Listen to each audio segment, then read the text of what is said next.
중심을 보시는 하나님께서 사무엘을 이새의 집안에 보내셨고 외적으로 탁월한 그런 용모와 키를 가지고 있는 다윗의 7형들을 하나님은 선택하지 않으시고 외적으로 볼 때 아직 애띠고 뭔가 키도 크지 않고 왕적인 외모와 풍채가 전혀 없는 다윗을 선택하여 은밀하게 기름을 붓게 하셨습니다. 이 기름을 붓는 과정에서 하나님은 사울 왕에게 의심되지 않도록 섭리 가운데 기름을 붓도록 해주셨죠. 그렇게 해서 결국 하나님은 사람이 보기에 왕 같은 사람이 아니라 하나님이 보시기에 왕의 자질을 가지고 있는 다윗에게 기름 붓는 걸 결국 성취하셨습니다. 하나님께 버림을 받았던 사울은 이제 기름 부음 받은 다윗에게 성령 하나님이 임재하면서부터 사울에게서는 그 성령 하나님의 임재가 떠나셨던 것으로 여겨집니다. 성령이 사울에게서 떠나자 사울에게 일어난 현상은 뭐였냐면 오늘 본문을 보니까 번뇌하게 되었다라고 말합니다.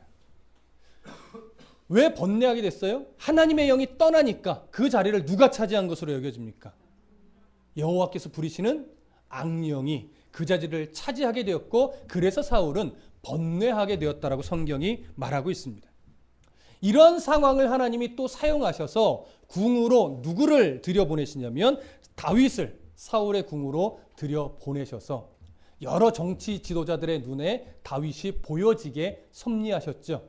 그러면서 드디어 하나님은 과정들을 거쳐서 다윗을 왕이 되도록 이 모양 저 모양 훈련해 가시는 그 출발점이 바로 오늘 본문의 내용인 것입니다. 자, 본문으로 좀 들어가 볼까요? 14절 함께 읽겠습니다. 시작.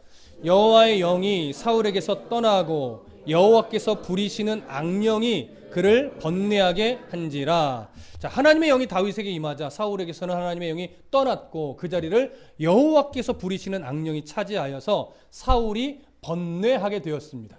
자, 그러면 우선 먼저 좀 생각해 봐야 될 게 뭐냐면 사울이 번뇌했다. 이 번뇌는 어떠한 현상들을 말하는 걸까? 이 생각을 좀 해야 되겠죠. 번뇌라고 하는 이 번뇌로 번역된 히브리 말은요, 바하트라고 하는 단어를 써요. 바하트라고 하는 단어는 구약 성경에서 주로 누구에게 집중되어서 사용되어진 표현이냐면 누굴까요? 혹시 누구일까요? 바로 요셉이 아니라 욥입니다. 욥에게 이 단어가 집중적으로 사용돼서 무려 8번이나 사용되어졌고 오늘 사무엘서는 사무엘에게 2번 사용되어졌고 나머지 성경에서 한 번씩 6번, 그러니까 성경 6군데에서 한 번씩만 사용되어진 단어입니다. 그러니까 욥의 상황을 보면 이 바하트라고 하는 단어가 어떤 의미이겠구나 우리가 좀 자세하게 추측을 할 수 있겠지요. 여러분 어디를 한번 보시냐면요. 욥기로 한번 가보셔서 7장으로 가볼게요. 욥기 7장.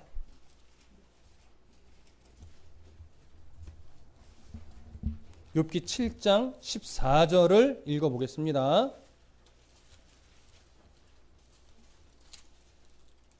욥기 7장 14절.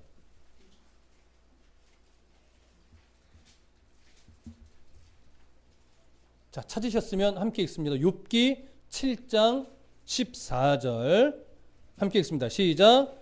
주께서 꿈으로 나를 놀라게 하시고 환상으로 나를 두렵게 하시나이다. 여기 보면 마지막에 두렵게 한다는 표현이 나오지요. 욥은요, 자기에게 일어났던 육체적인 고통, 자기에게 일어났던 모든 재산들이 없어지고 가족이 죽고 아내가 도망가고 친구들이 와서 자기를 거의 정죄하다시피 판단하고 근데 그런 상황 속에서 하나님은 뭔가 음성을 들려주지 않고 오랜 기간 침묵하고 있고 그래서 도저히 하나님의 뜻도 알 수 없고 억울하기도 하고 몸은 몸대로 아프고 주변에 그 친했다고 여기던 친구들은 자기를 정죄하고 있고 이런 말도 안 되는 상황 속에서 정신적으로 고통을 받고 이 환경이 두렵기도 하고 이런 상황에 내몰렸습니다. 이러한 두려움, 이러한 심적 고통, 이런 상태를 성경은 바하트라는 단어를 사용해서 표현합니다. 그래서 주로 바하트라는 단어가 어떤 표현으로 번역이 주로 되냐면 두렵다라고 하는 단어로 거의 표현이 됩니다. 사무엘서에서는 그거를 뭐라고 표현했어요? 번뇌했다라고 표현했을 뿐입니다. 그러니까 지금 사울 왕은 마음이 어떤 상태냐면 뭔가 모를 두려움에 휩싸여져 있고요. 정신적으로 심한 고통 가운데 놓여 있는데 그것에 대한 해결 방법이 없는 거예요. 자, 그러면 이 두려움이 극도로 불안정한 감정 상태, 두려움에 빠진 것, 정신적인 혼란, 이런 상태에 이 사울왕이 놓여진 거라면 이런 현상은 어떤 현상일까? 이 어떤 현상일까는 물으면요, 이런 거예요. 우리가 보통 이런 표현 쓰죠. 귀신 들렸어. 귀신 들린 상태의 모습일까? 아니면 그냥 우울증 같은 그런 현상일까? 이거 한번 좀 생각해 보실 필요가 있습니다. 근데 이걸 알려면 뭘 우리가 좀 규명해야 되냐면 오늘 본문에서 사울왕이 번뇌하게 된 이유가 누구 때문에 그렇대요? 여호와께서 부리시는 악령 때문에 그렇대요. 그럼 여호와께서 부리시는 악령은 어떤 존재인가? 이 부분을 좀 생각해 보실 필요가 있는 거예요. 다시 오늘 본문으로 좀 돌아가 보셔요. 사무엘상 16장 14절을 보시면 여호와의 영이 사울에게서 떠나고 여호와께서 부리시는 악령이 그를 번뇌했어요. 여러분, 이 악령은 어떤 존재일까? 아직도 신학자들 사이에 계속해서 논쟁이 있는 표현입니다. 여러 가지 견해가 있지만 대표적인 견해가 두 견해가 충돌이 되는 거예요. 첫 번째는 어떤 견해냐면 이 악령은 말 그대로 사탄적인 존재다. 그러니까 사탄과 그 사탄의 세력에 속한 여러 귀신의 영, 그러한 존재가 바로 여호와께서 부리시는 악령이다. 이런 견해가 하나 있고, 또 하나는 뭐냐면 사탄적 존재는 아니고 하나님께서 악한 역할을 부여한 그냥 천사. 그러니까 예를 들면 이런 거죠. 출애굽대를 보면 10가지 재앙적 표징 중에 10번째 재앙적 표징이 뭐였어요? 장자가 죽는 거죠. 근데 이 장자가 죽어나가는 것을 누가 실행했을까요? 사단이 실행했을까요? 사람을 죽이는 걸 천사가 했겠지요. 물론 성경은 하나님이 하신 걸로 표현하지만 하나님 직접 임해서 죽이신 건 아닙니다. 그걸 수행하는 천사가 이 사람을 죽이는 역할을 한 거죠. 그러니까 어떻게 보면 이게 긍정적 역할이에요? 부정적 역할이에요? 부정적 역할이죠. 악한 역할을 하는 천사일 것이다. 이렇게 보는 견해가 있습니다.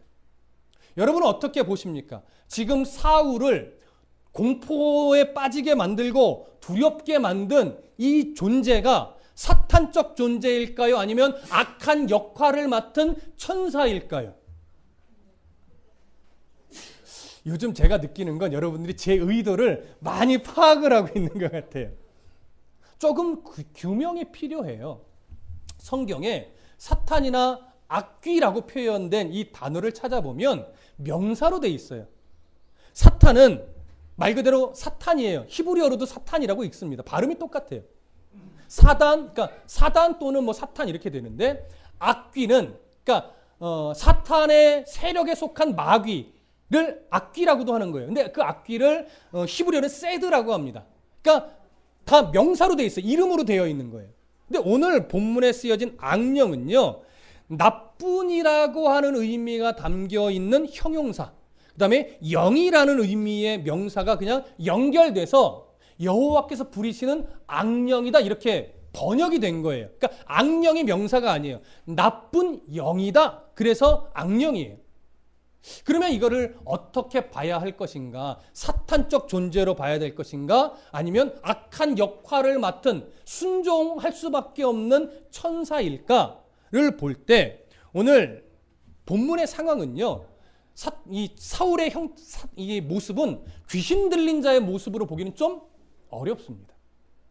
그래서 이 존재는 사탄으로 봐도 크게 문제는 되지 않으나 사탄적 존재로 보기보다는 뭔가 하나님의 뜻을 두고 다윗을 궁으로 인도해 드리기 위한 하나님의 섭리 가운데서 그 과정을 이끌어내는 악한 역할을 맡은 천사로 보는 것이 오히려 더 문맥상 자연스럽다고 여겨집니다.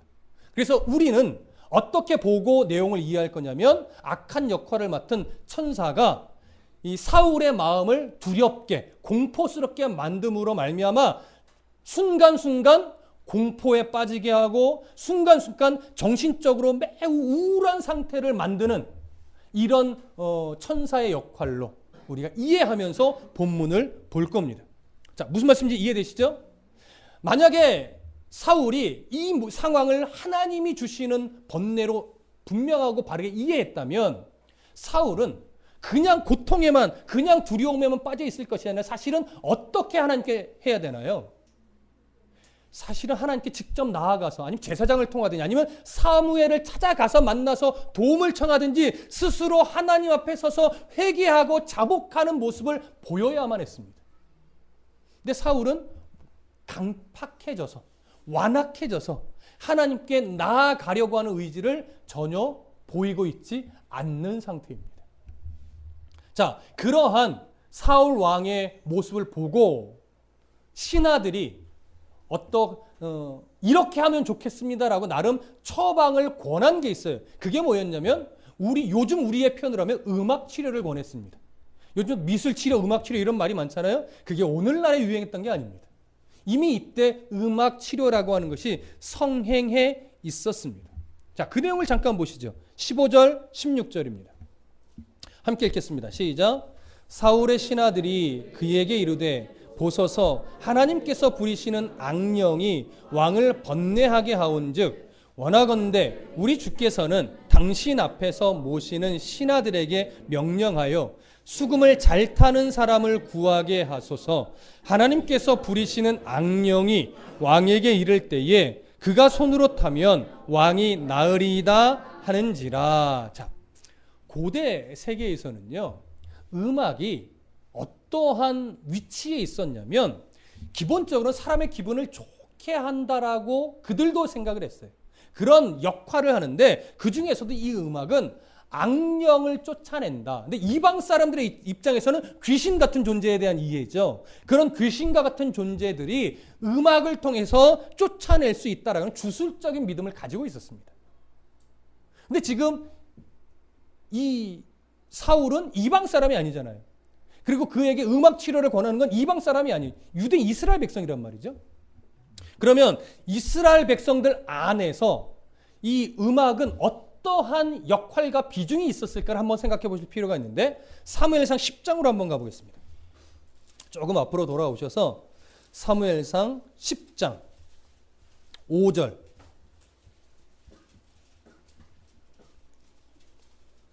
사무엘상 10장 5절 함께 읽겠습니다. 10장 5절 시작. 그 후에 네가 하나님의 산에 이르리니 그곳에는 블레셋 사람들의 영문이 있는지라.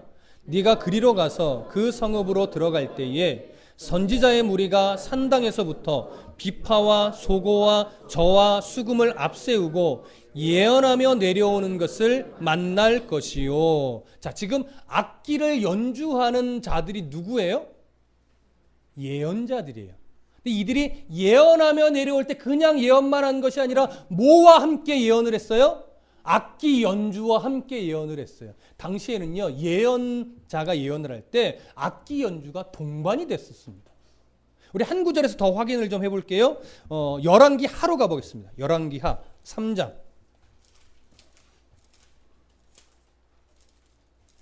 열왕기 하 3장으로 가보겠습니다.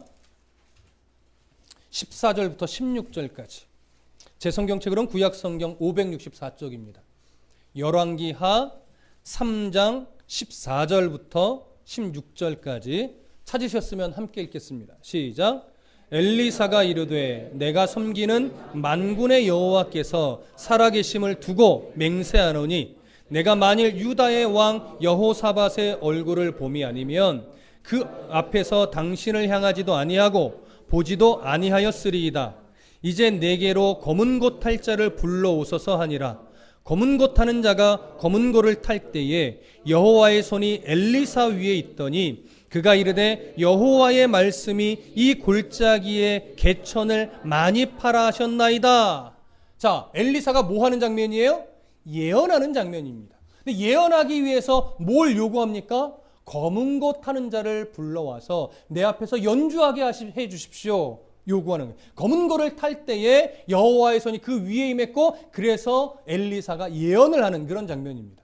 그러니까 이 당시에 음악이라고 하는 것은 하나님의 예언과 굉장히 밀접한 관계가 있듯이, 당시의 음악이라고 하는 것은 영적으로도 중요한 영향력을 미치고 있었던 때이고, 그렇게 사람들이 이해하고 있던 때예요. 그러니까 지금 그러한 이해 속에서 사울 왕의 신하들은 사울이 정신적으로 고통당하고 있고 두려움에 빠질 때마다 그 모습을 보면서 이것은 단순하게 질병이 아니다, 이것은 영적인 문제다라고 판단을 하고 무엇을 요구한 거예요? 수금을 잘 타는 사람. 그러니까 단순하게 연주 잘하는 것이 아니라 하나님을 높이며 수금을 탈 줄 아는 사람을 말하는 거죠. 그래서 하나님 손에 붙들려 수금을 탈 줄 아는 사람을 찾아서 불러와 사울이 번뇌할 때마다 수금을 연주해주면 하나님의 은혜로 말미암아 그 악령이 떠나갈 것이다, 이런 믿음을 갖고 부르게 된 겁니다. 그러니까 이건 단순한 음악 치료가 아니죠. 여러분, 오늘날도 우리들 안에 정신적인 고통이 얼마나 많습니까? 그래서 이런 치료를 받고 저런 치료도 받고 하는 사람이 사실은 너무나 많습니다. 그것이 정신과를 다니는 게 이상하지 않은 시대예요. 그리고 그것은 또 질병 중에 하나이기 때문에 다니고 약을 먹는 게 맞습니다. 그러나 온전한 회복은 결국 하나님의 은혜와 함께 동반이 될 때 온전한 치료가 됩니다. 무슨 말씀 이해되시죠?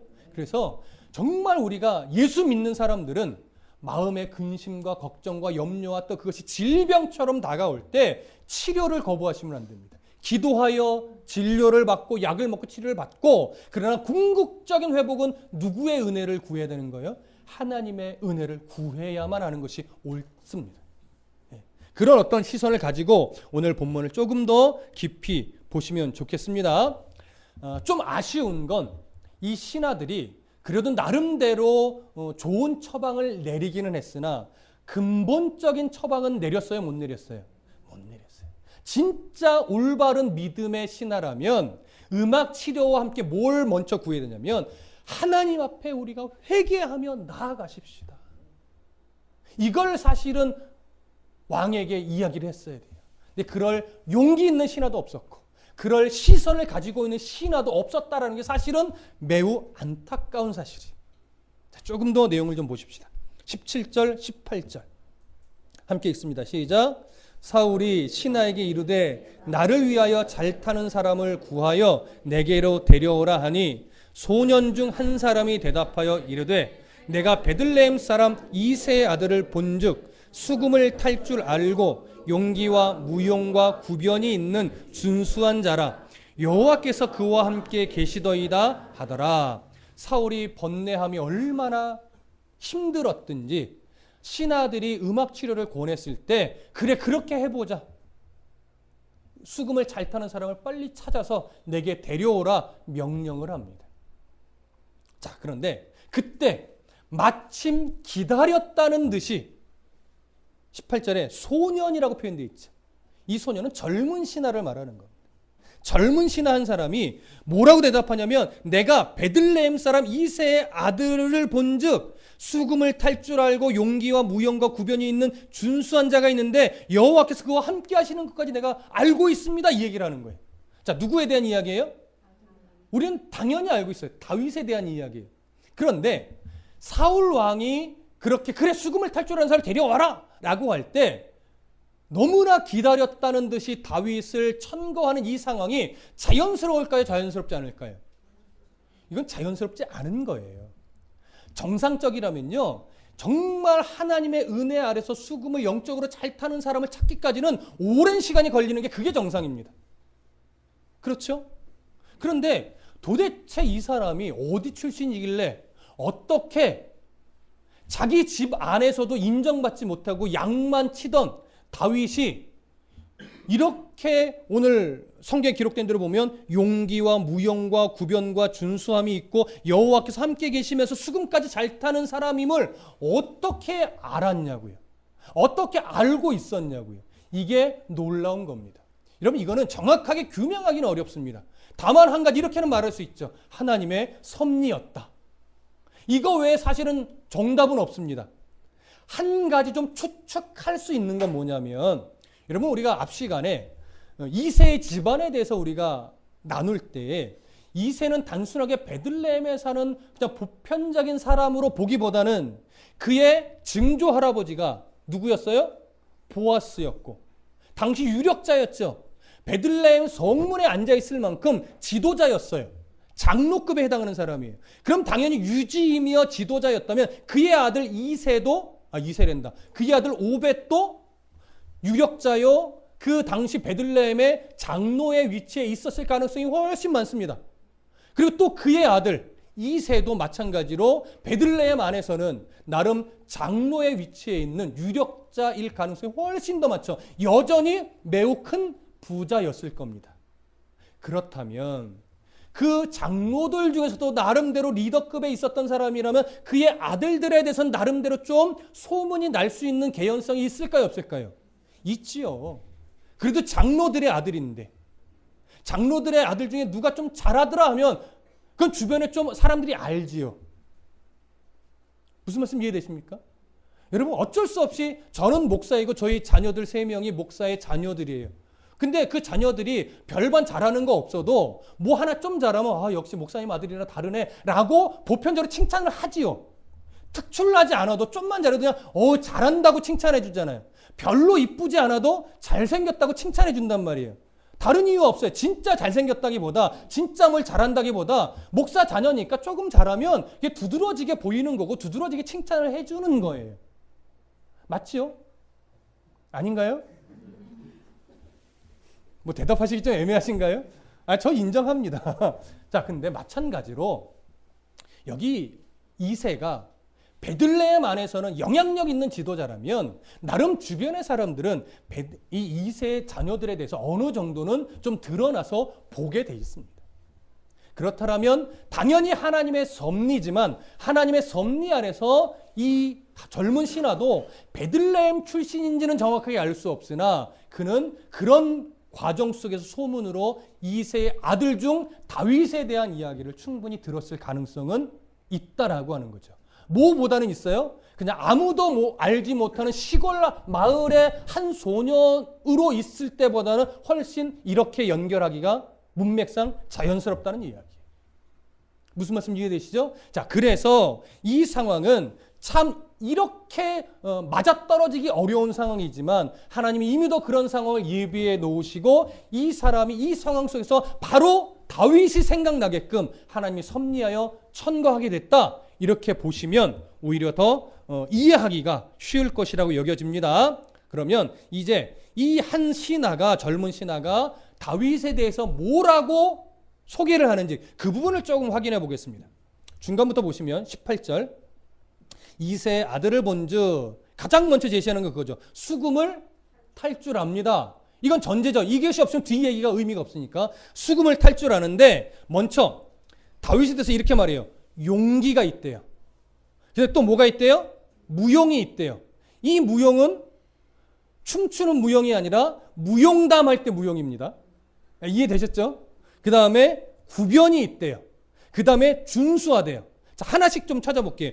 용기라고 하는 이 표현은요. 히브리 말로 기뽀르 하일이라는 단어인데 누구에게 대표적으로 썼던 표현이냐면 기드온에게 대표적으로 썼던 표현입니다. 사사기에서는 이것을 주로 용사, 큰 용사 이렇게 번역을 주로 했었습니다. 그러니까 이 용사라고 하는 것은 뭐냐면 전쟁에서 공을 세울 만큼 이 마음의 이 담력이 큰 사람들 이걸 말하는 거예요. 그리고 뒤에 무용은요. 용기가 뒷받침되어 실제로 전쟁에서 잘 싸울 수 있는 능력을 말하는 거예요. 무슨 말씀 이해되시죠? 그러니까 마음도 강하고 실제로 싸울 능력도 탁월한 이것이 용기와 무용입니다. 그럼 구변은 뭘까요? 구변은 말을 탁월한 논리 있게 말하는 이 말재주가 능란한 것, 말재주가 참 좋은 것 이것이 구변입니다. 그 다음에 준수하다는 건 뭘까요? 외모도 나름 출중했었다라고 하는 거예요. 여전히 이 앞에서도 그렇고 여기서도 그렇고 다윗에 대해서 한 가지 언급하지 않는 게 있어요. 뭘까요? 키를 언급 안 해요. 왜냐하면 당시에 사람이 볼 때 왕의 기준 중에 가장 중요한 것 중 하나가 뭐예요? 키예요. 왜냐하면 키는 전쟁에서 너무나 유리한 거기 때문에. 근데 다윗은 키는 별로 크지 않았던 것 같아요. 외모는 준수하고 이런저런 능력이 탁월하지만 뭐가 없어요? 키가 없어요. 그게 다윗이에요. 그러면 저도 좀 다윗을 닮지 않았나? 아니라고요? 자, 다윗은 그렇게 사람이 볼 때는 왕 같지 않은 거예요. 그러니까 외모로 보면 다윗이 가지고 있는 이런 재능들이 두드러지게 사람 앞에 보여질 일이 별로 없는 거예요. 만약에 다윗이 궁으로 오늘 불려드려지지 않았으면 이런 여러 이스라엘의 주요 정치인들이 다윗이 가지고 있는 왕적 자질을 발견할까요? 못할까요? 이미 뭐 때문에 안 돼요? 키 때문에 안 되는 거예요. 서류 심사에서 이미 통과를 못하는 거예요. 탁월한 능력이 있는데 서류 심사에서 탈락을 하니까 뭔가 보여줄 기회조차 없는데 하나님은 그런 기회를 오히려 사울의 번뇌를 통해서 궁으로 들여보내고 거기서 이제 여러 정치인들이 다윗의 진짜 면모를 볼 수 있도록 기회를 만들어 가시는 거죠. 이게 하나님의 섭리인 겁니다. 그래서 지금 키에 대해서는 이야기를 안 하는 거예요. 무슨 말씀 이해되시죠? 자, 그렇게 준수했는데 그보다 더 중요한 걸 마지막에 이야기합니다. 여호와께서 그와 함께 하시더라. 이 앞의 내용이 아무리 좋아도 설사 키까지 컸다 하더라도 하나님이 함께 하시지 않는다면 의미가 있어요, 없어요? 의미가 없습니다. 그래서 오늘 이 18절에서 가장 중요한 건 뭐냐면 여호와께서 함께 하신다는 게 가장 중요한 것이고 그 다음에 수금도 탈 줄 알고 용기도 있고 무용도 있고 구변이 있고 준수하다는 건 그것에 대한 뒷받침으로 중요한 거라는 것. 우리는 놓치지 말아야 되는 겁니다. 자, 그렇게 해서 다윗 궁으로 들어가게 된 다윗, 사울의 궁으로 들어가게 된 다윗. 이전 같았으면 스펙에 밀려서 자기의 진짜 재능을 드러낼 수 없을 상황인데 지금 하나님은 보게 하셨죠. 여기서 우리는 한 가지 정말 중요한 사실 하나 발견을 해야 됩니다. 우리는요, 하나님께서 우리가 가지고 있는 여러 재능들을 분명히 쓰실 때가 있다라고 합니다. 근데 우리는 그 때를 잘 못 보니까 답답해하죠. 그래서 자꾸 뭘 제 1순위로 자꾸 놓냐면 스펙 쌓는 걸 우리 인생의 1순위로 자꾸 놓습니다. 그런데 뭐는 소홀하냐면 하나님 마음에 합한 자가 되기 위해서 내가 영적으로 준비하는 것, 영적으로 나를 더 믿음 안에 쌓는 것, 이거는 소홀히 한다는 거죠.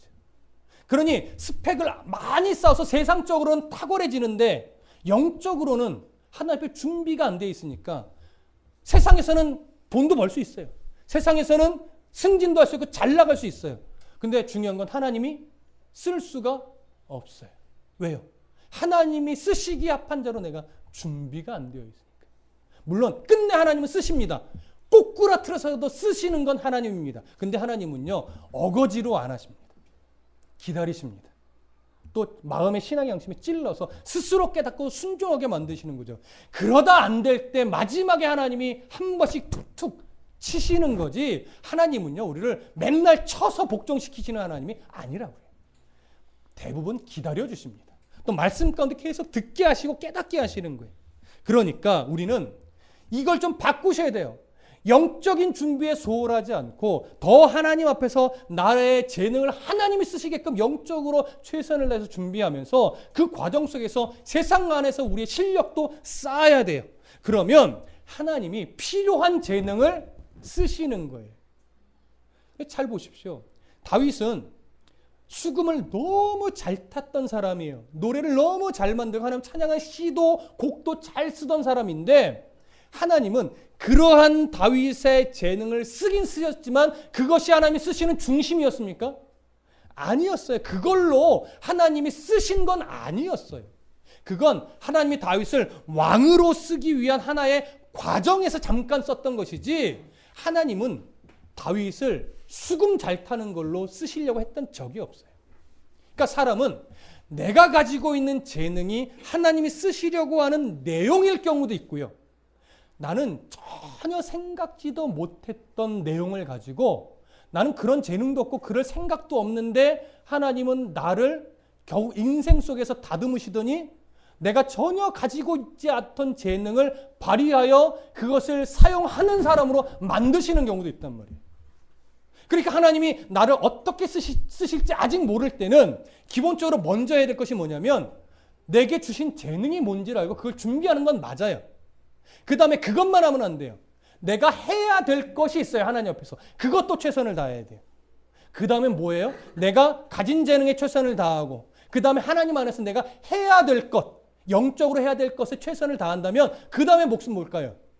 그 다음에 기다리는 거예요. 이것에서 넘어져요. 왜? 우리는 너무 조급하니까. 우리는 기간을, 하나님이 나를 쓰셔야 될 기간을 내가 정해버려요. 이미. 하나님 몇 살 때까지는 날 쓰셔야 돼요. 그때까지 안 쓰면 난 실망할 거예요. 나 절망할 거예요. 나 좌절할 거예요. 물론 이렇게 말하는 건 아니지만 나름대로 그런 식으로 살아간단 말이에요. 아니야, 나는 너를 이렇게 연단해서 이때 쓸 거라고 하나님의 계획은 있는데 우리는 내가 조급하니까 내가 기대하는 때에 하나님이 나를 안 쓰시면 내가 절망하고 내가 낙심하고 내가 포기하고 자꾸 이렇게 흘러가는 거예요. 그래서 우리가 어떤 눈을 열어야 돼요? 말씀 안에서 하나님의 때를 기다린다는 것이 뭔가, 인내로서 믿음의 경주를 한다는 것이 무엇인가, 이걸 정말 깊이 깨달아가야 됩니다. 뭐 저희 딸도 그렇죠. 요즘 수험생들이 얼마나 스트레스를 받습니까? 그렇죠? 근데 세월이, 시간이 지나고 이렇게 흘러가다 보면 어른들이 고백하는 것이 뭐냐면, 야, 그때 공부 잘하는 게 인생에 심각하게 영향을 미치는 건 아니더라. 그 당시에 그 나이에 공부를 잘하는 건 중요하긴 한데 공부 잘하는 게 꼭 행복하게 사는 지름길은 아니더라. 근데 젊을 때는 그게 들어와요, 안 들어와요? 안 들어와요. 그래서 어제 저 딸과 저도 신경전이 좀 벌어졌었다고. 무슨 말씀인지 이해되시죠? 이제 그런 것들. 그러니까 어른들이 인생의 풍파를 거치면서 배웠던 진짜 중요한 것, 그리고 청년 때 자기가 생각하는 진짜 중요한 것 사이에는 거리가 있어요. 그래서 어른들, 신앙의 어른들의 조언에 가슴으로 들으면 참 좋겠는데 아직 젊은 세대는 가슴으로 안 듣고 자꾸 귀로 들으니까 결국 부서지고 깨지고 하면서 배우게 되더라는 거죠. 그러니까 어떤 사람이 진짜 지혜로운 사람이에요?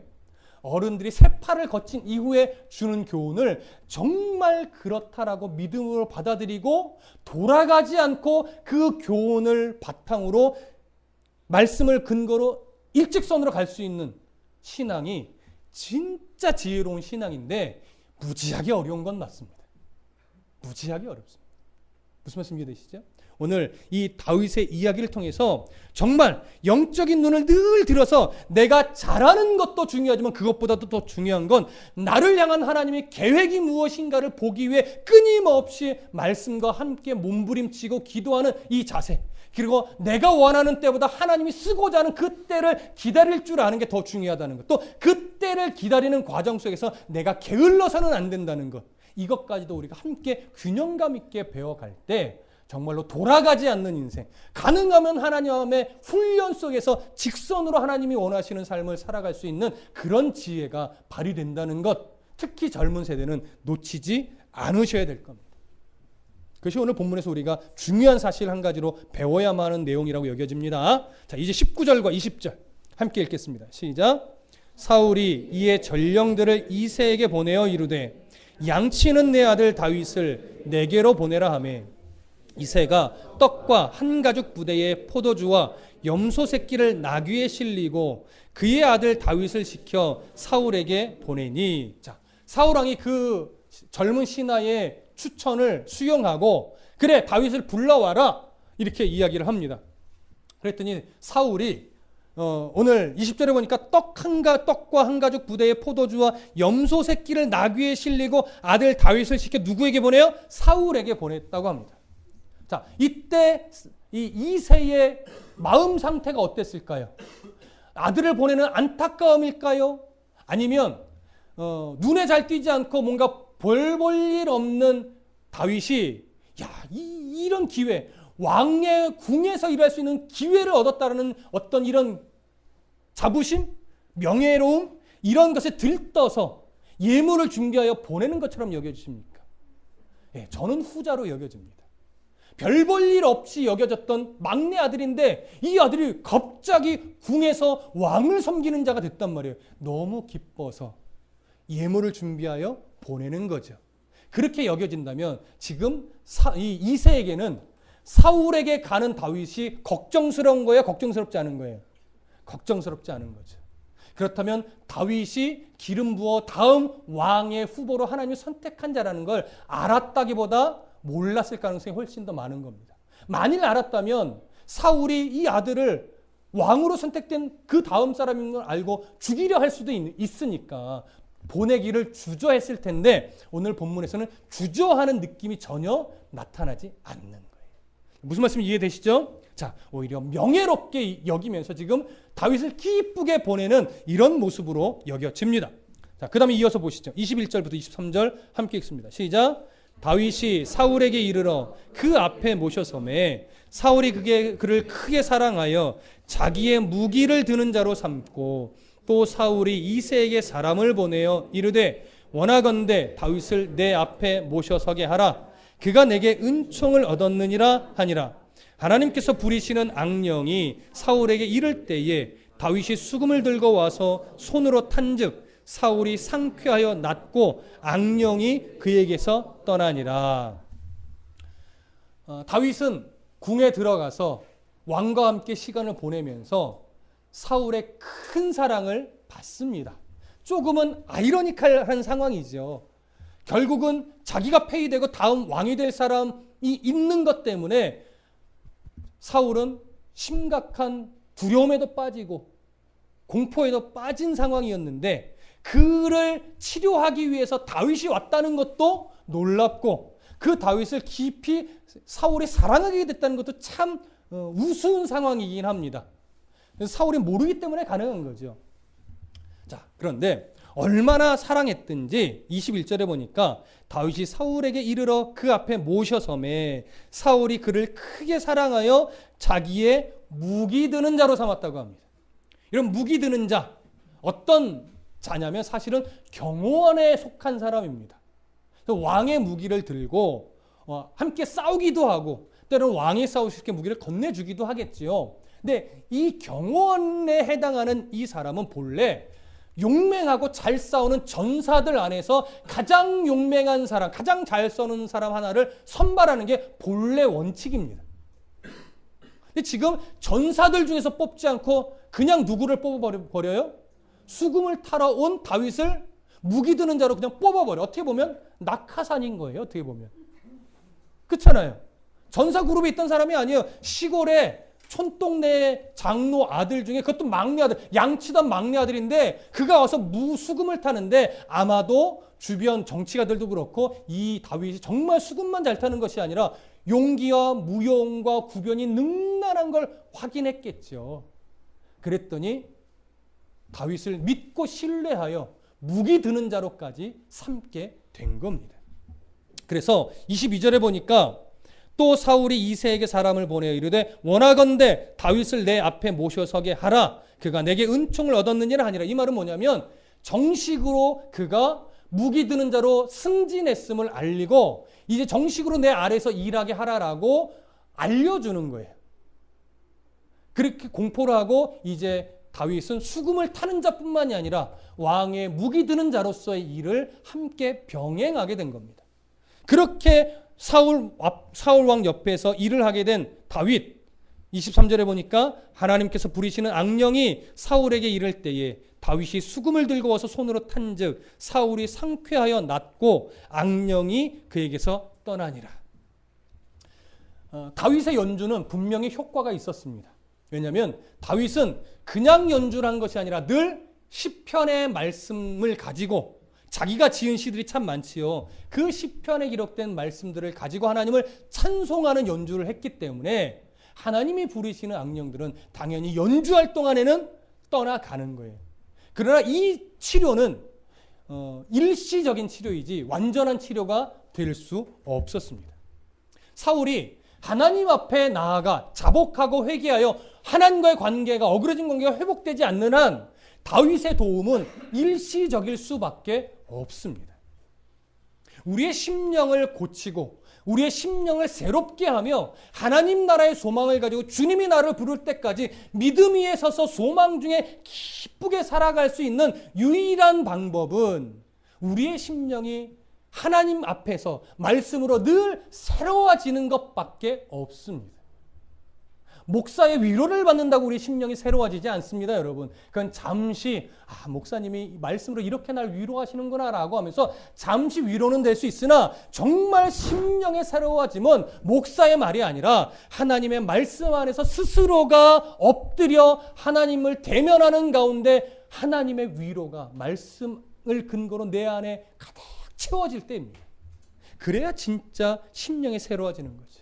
좋은 음악도 도움이 됩니다. 그리고 여행도 도움이 됩니다. 때로는 많은 물질도 우리를 위로하기도 합니다. 그 외에 우리를 위로할 수 있는 요소는 곳곳에 다양하게 있으나 그런 것들은 다 뭐예요? 일시적인 위로이며 일시적인 도움입니다. 우리가 정말 심령의 새로워짐은 하나님 앞에 실하게 나와서 말씀 가운데 성령의 인도하심을 구체적으로 받는 이 씨름, 이 경험, 이 확신 가운데 우리가 서서 세상의 어떤 세파 속에서도 흔들리지 않는 믿음으로 견고하게 서갈 때 우리는 점차 하나님이 기뻐하시는 그 심령의 놀라운 복 안에서 살아가는 그런 은혜의 백성이 될 수 있는 겁니다. 그러니 여러분 부디 목회자의 심정이 바울과 같은 마음으로 권면하기는 여러분 사람의 위로도 너무 중요합니다. 그러나 그보다 더 중요한 건 여러분 늘 말씀을 가까이 하시고 또 예배 가운데 하나님의 말씀을 더 깊이 들으려고 마음의 준비부터 더 새롭게 하시고 그 다음에 때로는 말씀을 듣기 위해 우리 교회 홈페이지에 설교 다 들어있잖아요. 사모하여 내가 그때 그 말씀들 놓쳤는데 내가 좀 찾아 들어봐야지 라고 하면서 놓쳤던 말씀들도 찾아 듣는 이 애씀들이 하나 차곡차곡 내 안에 쌓일 때 10년 가운데 말씀이 쌓여지면 하나님의 은혜가 보입니다. 하나님의 은혜가 보이면 어떤 세파에도 흔들리지 않는 믿음의 담력이 생깁니다. 그 담력이 생기면 여러분 하루하루 매주 또 한 달 한 달 한 해 한 해가 소망 중에 살아갈 수 있는 힘이 거기서 오는 거예요. 여러분 그런 은혜가 저와 여러분들의 삶에 가득 채워지기를 간절히 축복합니다.